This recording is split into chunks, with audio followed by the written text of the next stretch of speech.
you expect phase 2 of the hostage deal to go forward? I'm going to talk to you later. Mr. President, you managed to get this deal done. Some say, a lot of people say that the men who managed to do that should get a Nobel Peace Prize.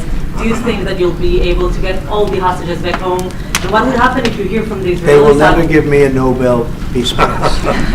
What would happen if the I Israelis... deserve it, but they will never give it to me. What normalization to go forward? What needs to happen for normalization in Saudi Arabia? Well, we're going to see, and we're dealing with a lot of people, and we have steps to go yet, as you know, and maybe those steps go forward, and maybe they don't. We're dealing with a very complex group of people, situation and people, but we have the right man, we have the right leader of Israel. He's done a great job, and we've been friends for a long time, and we do a great job also.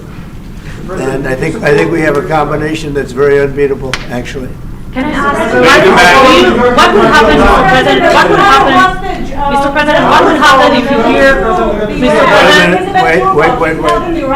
Where is that person? Where's that person coming from? Come on. Yeah, Mr. President, what would happen if you hear from the Israeli side today that they're not willing to go through with the deal to get all the hostages back home and finish the war? We'll see what happens. Whatever happens, we'll be prepared to handle the situation. Are the Saudis demanding a Palestinian state? Mr. President. Are the Saudis demanding a Palestinian state? No, they're not. No. Are they demanding a path towards a Palestinian state or any other recognition Everybody's of that demanding one thing. You know what it is? Peace. We want peace. We want people to stop being killed. But everybody's demanding one thing. Very simple, peace. And he wants peace also. Mr. President, do you think it's politically possible in Israel to get this deal done until the end? To get the deal done? Yeah. Sure. I mean, is it politically Why wouldn't a deal get done? A possible? deal can get done. We'll see what happens. We're dealing with very complicated people. But a deal can absolutely get done. Mr. President, now support an Israeli strike on Iran. We'll see what happens. President Trump, I have Prime Minister Netanyahu. We have heard Joe Biden and Donald Trump take credit for the hostage and ceasefire deal. Who do you think deserves more credit? I think President Trump added great force and powerful leadership to this effort. I appreciate it. He sent a very good emissary. He's helped it along. And, I'll just tell you, I'm happy that they're here. And I'm sure the President is happy that they're here. And I would think that's about enough. Prime Minister, what about Elizabeth Surkov, the Israeli hostage held in Iraq? What about the Israeli press taking a press conference in Israel and not in Washington? We would love to take a press conference A few more questions. Prime Minister Netanyahu, do you support going forward with this deal and getting all the hostages out? I support getting all the hostages out and meeting all our war goals. That include destroying Hamas's military and governing capabilities and making sure that Gaza never poses a threat to Israel again. Are you willing? All three. Are you willing to? Are you willing to go together? Are you willing to promise to the families you bring all the hostages out? I think that I should One talk at a to time. President One at a Trump. time. So Okay. I'll ask, do you agree with Trump's vision of getting all the hostages back home, even if it means to end the war? Well, I'm not sure that you articulate correctly what the president's vision is. You can ask, he can speak for himself. He does that very, very well. I have my own views, 3 goals, not 1, not 2, 3 goals, and I will meet all 3 goals. I think the president can help enormously. He brings fresh thinking. Any address to the Fresh fact thinking. that terrorists who murdered hundreds of people released their home as the part of the deal? It's a horrible thing. We can't forget it. I'll never forget it, and you can't forget it. And some people want to put it out of their memory, but we're not going to ever let that happen. It was a horrible day, October 7th. That was a horrible period of time. And a lot of people like to pretend it didn't happen. It happened. There's a big group of people that like to pretend it didn't happen, like the Holocaust didn't happen. Same mindset. And now we're going to get this thing wrapped up, and we're going to get it done. We're also dealing, I think, very successfully with Russia, Ukraine. We're going to hopefully get that one done at some point in the not too distant future. That's a complex problem also. But we solve problems. When I left, we had no problem. There was no Ukraine and Russia fighting. There was no October 7th, there was nothing, and some very poor leadership led to a lot of problems and a lot of death. And it's a shame, but we'll put it out. We'll put out the fires. We have a lot of fires, but we'll put them out. Mr. Why do you want to support a Capable of Palestinian growing state Gaza? like the peace plan you presented in January 2020? Is this plan still on the table? Well, a lot of plans change with time, and a lot of death has occurred since I left and now came back. This death occurred not while I was here, but while somebody else was here. It shouldn't have happened. They shouldn't have allowed it to happen. It would have never happened, and that includes Russia, Ukraine would have never happened. Not even a little bit, not even a chance. But now we are faced with a situation that's different, in some ways better and in some ways worse. But we're faced with a very complex and difficult situation, but we'll solve the problem. From Gaza, out of Gaza, if not Jordan, Egypt, what other countries you think might accept Palestinians from Gaza? Well, I think Jordan and Egypt will, I know they've spoken about it with you, and they say they're not going to accept. I say they will. But I think other countries will accept also. I think that Gaza maybe is a demolition site right now. If you look at Gaza, it's all, I mean, there's hardly a building standing, and the ones that are going to collapse. You can't live in Gaza right now, and I think we need another location. I think it should be a location that's going to make people happy. You look over the decades, it's all death in Gaza. This has been happening for years. It's all death. If we can get a beautiful area to resettle people permanently in nice homes and where they can be happy and not be shot, not be killed, not be knifed to death like what's happening in Gaza. And right now you have in Gaza a very dangerous situation in terms of explosives all over the place, in terms of tunnels that nobody knows who's in the tunnel. The whole thing is a mess. And I think that if we can resettle, and I believe we can do it in areas where the leaders currently say no. I mean, I've been saying that with Mexico, having to do with the border and all of the things, and you saw what happened, 10,000 soldiers, and they're going to do a good job. I really believe that, and I believe Canada's going to do a good job also. They said the same thing, and then they did something much different than what you were hearing. This is a very, very difficult situation, but we're going to get it solved. I don't think people should be going back to Gaza. I think that Gaza has been very unlucky for them.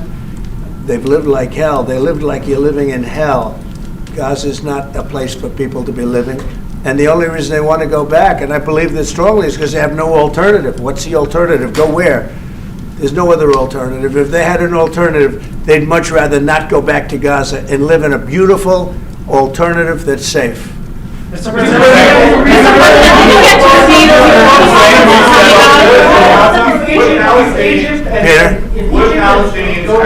Palestinians have the right to return to Gaza if they left while the rebuilding was happening? It would be my hope that we could do something really nice, really good, where they wouldn't want to return. Why would they want to return? The place has been hell. It's been one of the meanest, toughest places on earth. And right now, I've seen every picture from every angle, better than if I were there. And nobody can live there. You can't live there. So if we can build them through massive amounts of money supplied by other people, very rich nations, and they're willing to supply it. If we can build something for them in one of the countries, and it could be Jordan, and it could be Egypt, it could be other countries, and you could build 4 or 5 or 6 areas. It doesn't have to be one area, but you take certain areas and you build really good quality housing, like a beautiful town, like someplace where they can live and not die. Because Gaza is a guarantee that they're going to end up dying. The same thing's going to happen again. It's happened over and over again, and it's going to happen again as sure as you're standing there, Peter. So I hope that we could do something where they wouldn't want to go back. Who would want to go back? They've experienced nothing but death and destruction. What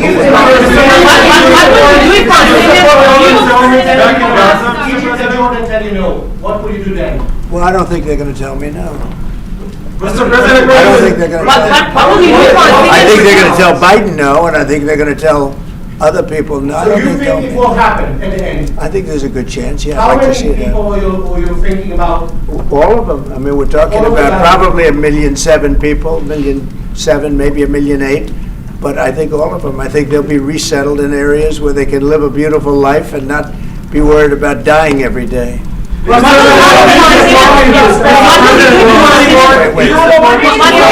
Mr. President, do you Yeah. support building settlements, Jewish settlements back in Gaza in the next years? Say it. Building settlements, Jewish settlements back in Gaza in the next year. Do you support this idea? I don't see it happening. It's too dangerous for people. Nobody can go there. It's too dangerous. Nobody wants to be there. Warriors don't want to be there. Soldiers don't want to be there. How can you have people go back? You're saying go back into Gaza now? The same thing's going to happen.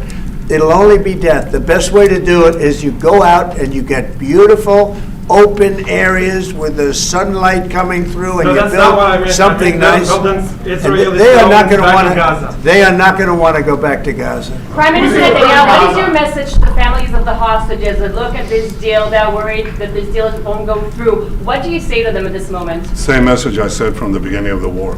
We'll get them out, get them back. We got over 70%, close to 75% of the people who everybody believed will not get out. We got them in successive deals, and most recently with the help of President Trump. We're not going to give up on any of them, and we're not going to give up on our other war aims. Hamas is not going to be in Gaza, and we're going to get everyone back. And you would not have. Prime Minister, how optimistic are you about reaching phase 2 of the ceasefire? How optimistic are you about that happening? Well, we're going to try. That's one of the reasons, one of the things we're going to talk about here. And Is it possible if we, to reach the second phase? you know, when Israel and the United States work together, and President Trump and I work together, you know, the chances go up a lot. It's when we don't work together, Israel and the United States don't work together, that creates problems. When the other side sees daylight between us, and occasionally in the last few years, to put it mildly, they saw daylight, then it's more difficult. When we cooperate, chances are good. Once and for all? Say it. Now that Iran is so weak, isn't it the right time to hit their nuclear facilities once and for all? So you say Iran is so weak. I appreciate you saying that. They're not weak. They're very strong right now, and we're not going to allow them to have a nuclear weapon. It's very simple. You know, I signed a very strong proclamation. Iran was in big trouble when I left. They were broke. They didn't have money for Hamas. They didn't have any money for Hezbollah. You had no problem. October 7th could have never happened. When I left, October 7th could have never happened. And frankly, Russia and Ukraine, as I said, could never have happened. They became very strong very fast. They sold massive amounts of oil to China and everybody else who would not buy the oil when I was president, because we said, don't buy the oil. And they became very rich very quickly. But they're not weak. They're not weak. They're strong. Doesn't mean they won't be weak. But you know what? We just don't want them to have a nuclear weapon. They can't have a nuclear The weapon. Prime Minister wants you to strike Iran. That's what he wants. You don't know what he wants. What do you know about anything? Go ahead. But is that option is on the table? Yes, President Trump, is that option on the table? You're not just talking about Jordan. No, could be other places too. There are many people that have reached out, many countries, many leaders of countries that have reached out that would like to participate in that. Doesn't have to be Jordan and Egypt, but I think it would be also them. Mr. President, your relationship with Mr. Netanyahu knew ups and downs. How do you describe it right No, now? I think it's mostly ups. Mr. President, what about the Palestinian Authority? Shouldn't rule Gaza because Gaza will be empty? What? The Palestinian Authority, can it rule Gaza? What do you think? Well, it's had a pretty hard time, wouldn't you say? I'd say it's had a pretty bad time of it. Mr. President, Qatar has, you've criticized in the past as a funder of terrorism, so is the Prime Minister. Do you think they're part of the solution or part of a problem moving forward? I think they're trying to help. Qatar Yep. is absolutely trying to help. I know them very well, and they're doing everything they can. Very tough situation, but they are absolutely trying to help. Will you Okay, visit Israel? thank you very much, everybody. Thank you. Thank you.